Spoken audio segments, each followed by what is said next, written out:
The headlines have already moved on. The press conferences are finished. The tactical footage has been replayed 1,000 times across every network. And yet I find myself returning to the same question that nobody in power seems willing to answer. What exactly did the Venezuela operation accomplish, and at what cost to the architecture that has held the Atlantic world together for 8 decades? I watch power. I track the movement of leverage between capitals, the quiet repositioning of alliances, the slow erosion of systems that once seemed permanent. And what I am watching now is not a victory, it is a fracture. The operation in Venezuela was presented as a security intervention, a strike against a narco regime, a decisive action by an administration willing to act where others hesitated. But I have learned over the years that the way an operation is framed tells you almost nothing about what it actually means. The meaning is found in the machinery beneath the spectacle, in the financial flows, the resource dependencies, the strategic calculations that never make it into the press briefing. And when I trace the machinery behind this operation, what I find is not strength projected, what I find is desperation managed. Let me show you what I mean. For 23 years, the United States tried to break Venezuela through every tool short of direct military intervention. Sanctions were imposed and tightened, assets were frozen across multiple jurisdictions. Opposition leaders were funded, recognized, and ultimately abandoned when they failed to deliver results. Parallel governments were declared legitimate by Washington while controlling nothing on the ground. The policy was called maximum pressure, and it achieved maximum failure. Venezuela's economy collapsed. Yes, but the government did not fall. 8 million people fled the country, creating the largest refugee crisis in the Western Hemisphere, and still Nicolas Maduro remained in the presidential palace. The opposition fractured. International recognition became an embarrassment rather than a lever. And through it all, Venezuela found alternative buyers for its oil, alternative payment systems for its trade, alternative partners willing to ignore the sanctions that Washington assumed would be universal. This is the context that explains why the operation happened now, why it happened this week, why it could not wait any longer. The trigger was not a human rights violation or a drug shipment. The trigger was a signature on a contract. In late December, Maduro signed energy agreements with China worth $18 billion. 2 days later, the National Security Advisor quietly requested a meeting with Venezuelan officials in Panama, not to threaten, not to impose conditions, but to negotiate access to oil that Washington had spent 2 decades trying to deny to everyone, including itself. That meeting never happened. The helicopters came instead. But the sequence tells you everything about the real nature of this intervention. This was not regime change for democracy. This was a debt collection operation conducted with special forces. I need you to understand the resource mathematics that drove this decision, because without the numbers, the operation looks like ideology. With the numbers, it looks like panic. Venezuela sits on the largest proven oil reserves on the planet, 303 billion barrels of heavy crude buried beneath the Orinoco Belt. That is more than Saudi Arabia, more than Iran, more than Iraq. For 50 years, that oil flowed northward to refineries on the Gulf Coast of the United States, facilities in Texas and Louisiana that were built specifically to process the thick, sulfur-heavy crude that Venezuela produces. This is the critical detail that almost no one discusses. The United States produces enormous quantities of oil, yes. The shale revolution transformed the country into the world's largest producer. But shale produces light, sweet crude, a different product entirely from what those Gulf Coast refineries were designed to handle. America produces champagne, but its industrial infrastructure runs on diesel. The refineries cannot simply switch feedstocks. They require heavy crude, and the sources of heavy crude are limited. For decades, Saudi Arabia filled the gap. But that relationship has deteriorated beyond repair. The kingdom is cutting production to keep prices elevated. It has joined the alternative economic architecture being constructed by nations tired of dollar dependence. The Crown Prince has made clear that the era of Saudi Arabia serving as a reliable American gas station is finished. Russia is sanctioned and hostile. Canada is already pumping at maximum capacity with no room for expansion. That left Venezuela as the only major source of heavy crude that could theoretically be brought back into the American supply chain. But there was a problem. That oil was already committed elsewhere. Between 2007 and 2024, China signed oil prepayment contracts with Venezuela worth $62 billion. Russia provided another $17 billion in credit lines backed by crude shipments. India, completely indifferent to American sanctions, now imports 340,000 barrels daily of Venezuelan oil, refines it domestically, and re-exports it to Europe as Indian product. The United States had sanctioned itself out of the market it needed most, and the situation was about to get worse.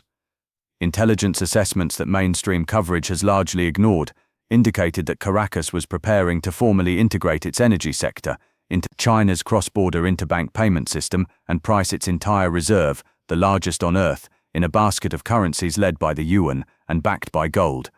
This is where the operation stops being about Venezuela and starts being about the architecture of global power. The American dollar is not backed by gold.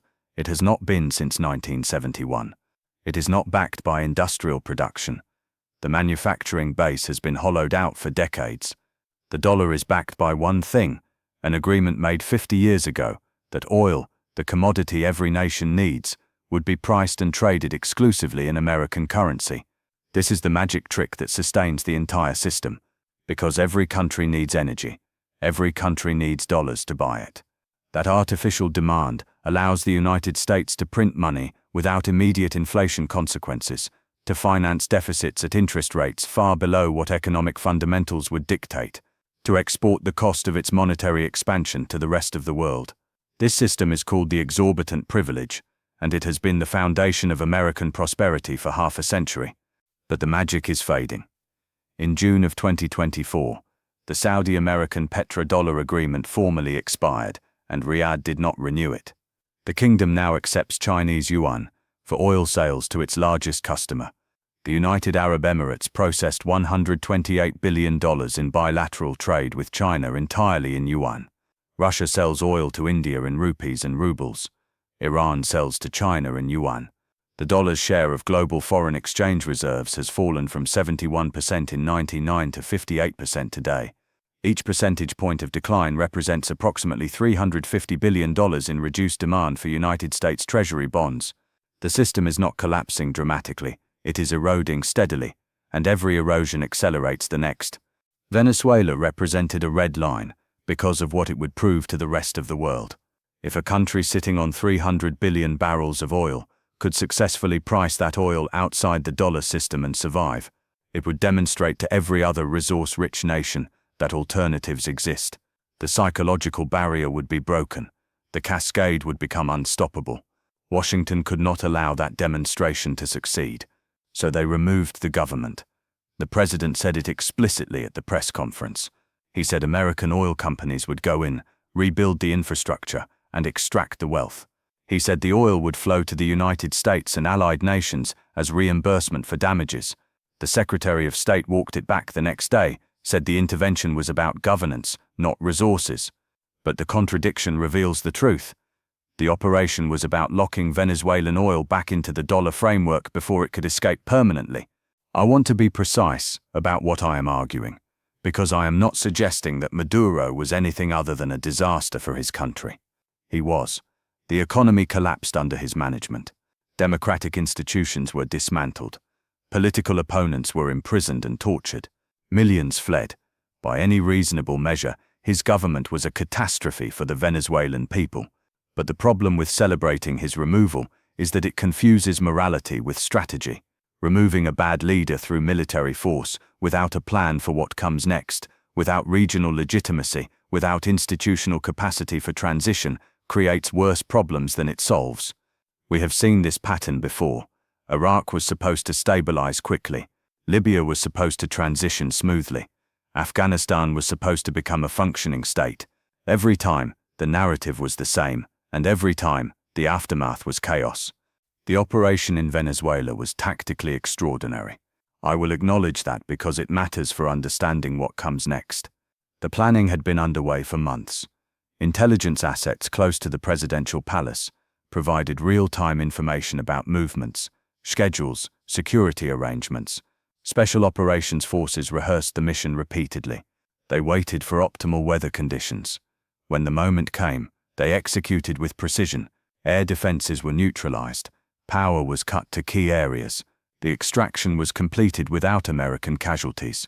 From a purely military standpoint, it was impressive. But tactical excellence cannot compensate for strategic incoherence, and the strategic incoherence was on full display at the press conference that followed. The president was asked repeatedly, who would govern Venezuela now? He had no clear answer. He gestured to the officials standing behind him and said they would handle it, but those officials are not going to administer Venezuelan public services or negotiate with the dozens of generals who control pieces of the economy. The Secretary of State gave a rambling response about taking the administration at its word. The vice president of the former government appeared on state television claiming she was still in charge. The opposition leader says the president-elect from the disputed election should assume power. There is no clarity, and that absence of clarity is not a minor oversight. It is a structural failure that will determine whether this operation produces stability or catastrophe. Venezuela is not Panama in 1989. It is not a small country with 3 million people and a massive American military base already in place. It is a nation of 30 million people with a political system built over 2 decades around networks that extend far beyond one man. Maduro rose within a system, the Chavista system, an architecture of generals, intelligence chiefs, judiciary officials, and paramilitary groups called colectivos that control everything from ports to food distribution. The defense minister remains in place. The interior minister, one of the most powerful figures in the former government, remains in place. The vice president remains in place. All of these people control pieces of the economy, and they are all calculating their next move. Venezuela has roughly 20 times more generals per soldier than a typical military structure. Each of those generals has a monopoly somewhere, a mining concession, a port operation, an oil distribution network. The military does not just defend Venezuela. The military is the economy. The question now is, what happens to those networks? If the opposition leader comes in promising transitional justice and prosecution of regime figures, every general will conclude that cooperation means prison. They will resist. They will sabotage. They will use the resources they control to make governance impossible. If instead the United States brokers a deal that allows those generals to keep their concessions and their impunity, the Venezuelan people who celebrated in the streets will feel betrayed, and rightfully so. You will have massive protests, renewed instability, and a legitimacy crisis for whatever government emerges. Neither path leads to the smooth transition that markets are currently pricing in. And there is a third possibility that I find most concerning. At the press conference, there was a mention that the Secretary of State had been in contact with the former vice president, part of the inner circle of the Maduro government. That suggests Washington might actually try to cut a deal with the existing power structure minus Maduro himself, install a new face while keeping the same machinery in place, as long as that machinery agrees to sell oil in dollars and allow American companies back into the fields. If that happens, this entire operation was not about liberating Venezuela. It was about changing management. And management changes without structural reform do not produce stability. They produce resentment that eventually explodes. I am tracking the economic signals that will determine which scenario unfolds. Oil markets have rallied on expectations that Venezuelan production will recover quickly under American management. Energy stocks are pricing in contract resets, sanctions relief for select operators, preferential access for United States firms. But the optimism is detached from the physical reality on the ground. Venezuelan oil infrastructure has been devastated by decades of underinvestment, corruption, and sanctions. Production collapsed from over 3 million barrels per day to less than 1 million. Pipelines have corroded. Skilled workers have fled to Colombia, to Peru, to Chile. Rebuilding that infrastructure will require years and tens of billions of dollars in investment. And that investment will not flow without political stability that does not currently exist. I expect a pattern that will feel familiar to anyone who watched Iraq or Libya. In the short term, there will be declarations of success. The president will hold rallies and show footage of the operation. Markets will remain optimistic. Gas prices might dip slightly. Within 6 months, the cracks will become visible. Production will not recover as quickly as promised. Security incidents will disrupt operations. The colectivos will begin low-level resistance, not a full insurgency at first. Just enough disruption to make governance impossible. American oil companies will start complaining that conditions on the ground are too dangerous to operate. They will demand more protection, which means more American personnel, even if they are called contractors rather than soldiers. Within a year, there will be congressional hearings asking why billions in reconstruction spending have produced nothing, why Venezuela remains unstable, why the promised oil is not flowing. But the consequences that concern me most are not in Venezuela itself. They are in the message this operation sends to every other country watching. The rest of the world is drawing conclusions from what just happened, and those conclusions will reshape the global order more than anything that happens in Caracas. If you are sitting in Riyadh right now, you are concluding that having oil reserves makes you a target if you do not comply with American demands. So you accelerate your integration into alternative systems. You move wealth into assets that cannot be seized by Western financial institutions. You deepen your relationship with Beijing. If you are in Abu Dhabi or Doha or Astana, you are making the same calculation. If you are in Lagos or Jakarta, you are watching carefully and adjusting your exposure to dollar-denominated assets. The Venezuela operation was supposed to reinforce American leverage. Instead, it has validated every argument that Russia and China have been making for years about American unilateralism and the need for alternatives. The financial architecture that sustained the post-war order is fracturing along lines that this operation has widened. At the summit of the Alternative Economic Bloc in Kazan last October, Russia announced the development of a blockchain-based cross-border payment system that completely bypasses the dollar. Brazil is already piloting it for agricultural trade. South Africa has processed diamond transactions through it. Iran and Russia are settling arms sales through it. Venezuela has applied for membership in this bloc, and it will be accepted, which means its 300 billion barrels of reserves will eventually be integrated into an economic architecture designed specifically to exclude Washington. The cross-border interbank payment system operated by Beijing now connects over 1,400 financial institutions in more than 100 countries and processes over $400 billion in daily transactions outside dollar-based clearing systems. The alternative is no longer theoretical. It is operational and expanding.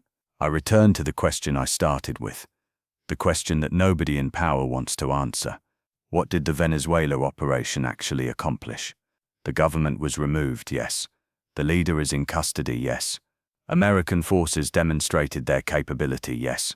But the strategic objective, securing access to Venezuelan oil and reinforcing dollar-based energy pricing, remains uncertain at best. The secondary effects, accelerating global de-dollarization and validating the narrative of American coercion, are already materializing. The governance question remains unresolved, and every day without resolution makes the eventual outcome worse. The Atlantic Order that emerged after 1945 was built on more than military power. It was built on the perception that participation in American-led systems was beneficial, that the rules were stable, that sovereignty would be respected, absent extreme provocation. That perception allowed the United States to maintain influence far beyond what raw power could have achieved. Countries chose alignment because the alternative seemed worse. The Venezuela operation has damaged that perception in ways that military success cannot repair. Countries will remember that when an oil-rich nation attempted to price its resources outside the dollar system, special forces came in the night. They will act accordingly. They will hedge. They will diversify. They will build systems designed to reduce their vulnerability to American pressure. This is not the behavior of nations being drawn into an American orbit. This is the behavior of nations preparing for a world where American power is still formidable but no longer trustworthy. I do not know exactly how the next decade unfolds. I do not know whether Venezuela stabilizes or fragments. I do not know whether the generals accommodate or resist. I do not know whether China responds with economic pressure or strategic patience. But I do know the trajectory, and the trajectory is away from the system that has governed global energy and finance since the 1970s. Each operation like this one, each demonstration that compliance is enforced through coercion rather than incentive, pushes that trajectory further along. The petrodollar era is ending, not because of inflation or cryptocurrency or any of the factors that financial commentators discuss. It is ending because the United States just demonstrated that the system is no longer based on mutual benefit. It is based on force. And in the long run, force is more expensive than cooperation. The empire is not collapsing in a dramatic explosion.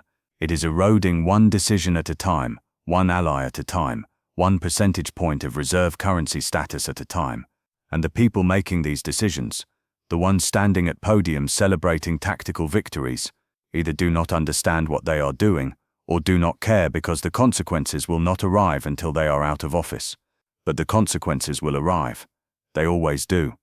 And when they do, when oil is priced in multiple currencies, when treasury auctions begin to falter, when inflation returns, because artificial demand for the dollar has dried up, the people who will pay the price will not be the generals or the politicians. It will be everyone else, the people trying to pay rent, buy groceries, save for a retirement that grows more uncertain with each passing year. That is the real story behind the helicopters. That is what the spectacle was designed to obscure. The operation in Venezuela was not about democracy or human rights, or even really about one man in handcuffs. It was about a financial architecture that is dying and an empire willing to use violence to keep it functioning a little while longer. But you cannot stop structural change with special forces. You can delay it. You can make it messier.